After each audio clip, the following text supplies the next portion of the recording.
ಅಲ್ಲಿ ನಮ್ಮ ರೋಡ್ದೊಂದು ಕೂಡದು ಒಂದು ಆಡಿಟ್ ಆಫೀಸನ್ನು ಒಂದು ಮಾಡಿದ್ದೀವಿ. ಅದಾದಮೇಲೆ ಸ್ವಿಮ್ಮಿಂಗ್ ಪೂಲ್ 5 ಕೋಟಿ ವೆಚ್ಚದಲ್ಲಿ ಸ್ವಿಮ್ಮಿಂಗ್ ಪೂಲ್ ಟೌನಲ್ಲಿ ನಮಗೆ ಕೋಲಾರಲ್ಲಿ ಯಾರು ಸ್ವಿಮ್ಮಿಂಗ್ ಮಾಡೋದಕ್ಕೆ ಯುವಕರಿಗೆ ಒಂದು ಸ್ಪೋರ್ಟ್ಸ್ ಆಡುವಂಥವ್ರಿಗೆ ಇರಲಿಲ್ಲ, ಅದೊಂದು ಸ್ವಿಮ್ಮಿಂಗ್ ಪೂಲ್ ಮಾಡಿದ್ದೀವಿ. ಅದಾದಮೇಲೆ ತಿರ್ಗಾ ಒಂದು ರೋಡ್ 19 ಲಕ್ಷದ ಒಂದು ರೋಡ್ ಮಾಡಿದ್ದೀವಿ, 1.5 ಕೋಟಿದು ಒಂದು ರೋಡ್ ಮಾಡಿದ್ದೀವಿ, 3 ಕೋಟಿ ರೋಡು, 2 ಕೋಟಿ ರೋಡು, 1 ಕೋಟಿ, ಟೋಟಲ್ 15 ಕೋಟಿ 19 ಲಕ್ಷದ್ದು ರೋಡ್ ಮಾಡಿದ್ದೀವಿ. ಕೆಲವರು ನಮ್ಮ ವಿರೋಧಿಗಳೆಲ್ಲ ಏನು ಮಾತಾಡ್ತಾರೆ ಅಂದರೆ ಅಭಿವೃದ್ಧಿ ಅವರಿಗೆ ಸಹಿಸೋಕ್ಕಾಗೋದಿಲ್ಲ. ಯಾಕಂದರೆ ಜನಗಳಿಗೆ ಏನಾದರೂ ನಾವು ಅಭಿವೃದ್ಧಿ ಮಾಡಿಬಿಟ್ರೆ ನಮ್ಮವರೆಗೂ ಬರಲ್ವಲ್ಲ ಅನ್ನೋ ಒಂದು ಉದ್ದೇಶ ಅವ್ರಿಗೆಲ್ಲ ಅಷ್ಟೇ. ನಮಗೆ ಆ ಥರ ಅಲ್ಲ. ನಮ್ಮ ಉದ್ದೇಶ ಏನಂದರೆ ಜನಗಳ ಸಮಸ್ಯೆ ಇದೆ ಅಂತ ನಮ್ಮ ಹತ್ರ ಅವ್ರಿಗೂ ಬರಬಾರದು, ನಮ್ಮೂರಲ್ಲಿ ಏನು ಸಮಸ್ಯೆ ಇಲ್ಲ ಅಂತ ಹೇಳಬೇಕು ಜನಗಳು. ಆ ಮಟ್ಟಕ್ಕೆ ತೊಗೊಂಡೋಗ್ಬೇಕು ಅನ್ನೋ ಒಂದು ಉದ್ದೇಶ ನಮಗಿದೆ.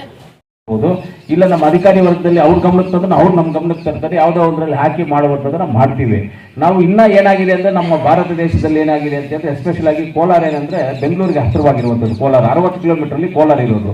ಇನ್ನ ಈ ಕೋಲಾರನ್ನ ಅಭಿವೃದ್ಧಿ ಮಾಡಬೇಕು ಅಂತ ಹೋಗ್ತಾ ಇದ್ರೆ ಅಭಿವೃದ್ಧಿ ಆಗೋಗಿದೆ ಅಂತ ಹೇಳೋದು ಯಾವಾಗ? ನಾವು ಅಭಿವೃದ್ಧಿ ಮುಗಿದಿದೆ, ನಮ್ಮೂರಲ್ಲಿ ಏನು ಕೆಲಸ ಇಲ್ಲ ಅನ್ನೋ ಒಂದು ಮಾತು ನಮ್ಮಲ್ಲಿ ಬರಬೇಕು ಅಂತ ಹೇಳಿದ್ರೆ ಅದಕ್ಕೆ ಮುಖ್ಯ ಕಾರಣಕರ್ತರಾಗಬೇಕಾಗಿರೋದು ಗ್ರಾಮಸ್ಥರು. ನೀವು ಯಾವಾಗ ಎಲ್ಲ ಮಾಹಿತಿಯನ್ನು ಕೊಡ್ತೀರೋ ಆವಾಗಲೇ ನಾವು ಏನ್ ಬೇಕೋ ಮಾಡಕ್ ಆಗುವಂಥದ್ದು. ನೀವು ಮಾಹಿತಿ ಕೊಟ್ಟಿಲ್ಲ ಅಂದ್ರೆ ನಾವು ಮಾಡಕ್ ಆಗೋದಿಲ್ಲ, ಎಲ್ಲ ಕರೆಕ್ಟ್ ಆಗಿದೆ ಬಿಡು ಅಂತ ಹೇಳ್ಬಿಟ್ಟು ಇದ್ಬಿಡ್ತೀವಿ. ಏನ್ ಸ್ವಲ್ಪ ಕರೆಕ್ಟ್ ಆಗಿಲ್ವಾ ಅದನ್ನ ಮಾಹಿತಿ ನೀವು ಕೊಡ್ಬೇಕು. ಆ ಮಾಹಿತಿ ಕೊಡದೆ ಇದ್ರೆ ಆಗೋದಿಲ್ಲ. ಇವಾಗ ನೋಡಿ, ನಾನು ಬಂದು ಅಂಗನವಾಡಿ ನೋಡಿದೆ, ಅಂಗನವಾಡಿ ಹೊರಗಡೆ ಎಲ್ಲ ಸಿಮೆಂಟ್ ಎಲ್ಲ ಬಂದ್ಬಿಟ್ಟಿದೆ. ಸೀಲಿಂಗು ಮಕ್ಕಳಿರುವಂತ ಜಾಗ ಅದು. ಮಕ್ಕಳು ಇಂಪಾರ್ಟೆಂಟು. ಮುಂದಿನ ದಿನದಲ್ಲಿ ಇದರಲ್ಲಿ ಓದುವಂತ ಮಕ್ಕಳು ಅವರು MLA ಆಗ್ತಾರೋ, MP ಆಗ್ತಾರೋ, IAS ಆಗ್ತಾರೋ, IPS ಆಗ್ತಾರೋ, ಯಾರು ಆಗ್ತಾರೋ ಏನೋ ಗೊತ್ತಿಲ್ಲ. ಅವ್ರನ್ನ ನಾವು ಚೆನ್ನಾಗಿ ಕಾಪಾಡ್ಕೋಬೇಕು. ಈ ಮಕ್ಕಳನ್ನ ಅವ್ರನ್ನ ಚೆನ್ನಾಗಿ ಕಾಪಾಡ್ಬೋದು. ಅದರಿಂದ ಅಂಗನವಾಡಿನ ಇದನ್ನ ತಲಾಕೆ ಹೊಸ ಅಂಗನವಾಡಿನ ಕಟ್ಟಿ ಇನ್ನ ಕ್ಲೀನ್ ಆಗಿ ಸೈಡ್ ಕಟ್ಬಿಟ್ಟು ಮಕ್ಕಳ ಆಟ ಆಡೋದಕ್ಕೆ ಅವಕಾಶ ಮಾಡಿಕೊಟ್ಟು ಇನ್ನ ಒಳ್ಳೆ ಮಾಡೋಣ. ಅಂಗನವಾಡಿ ಏನು ದೊಡ್ಡ ವಿಚಾರ ಎಲ್ಲ ಕಟ್ಟೋದು, ಇದೆಲ್ಲ ಕಮ್ಮಿ ಬಡ್ಜೆಟ್ ಇದೆಲ್ಲ.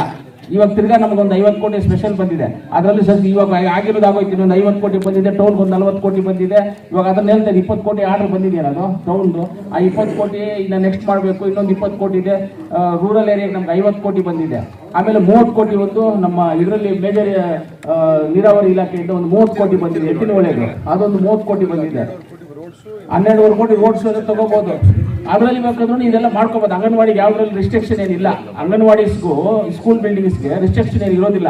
ಯಾವ್ದ್ರಲ್ಲಿ ಬೇಕೋ ಮಾಡ್ಕೋಬಹುದು.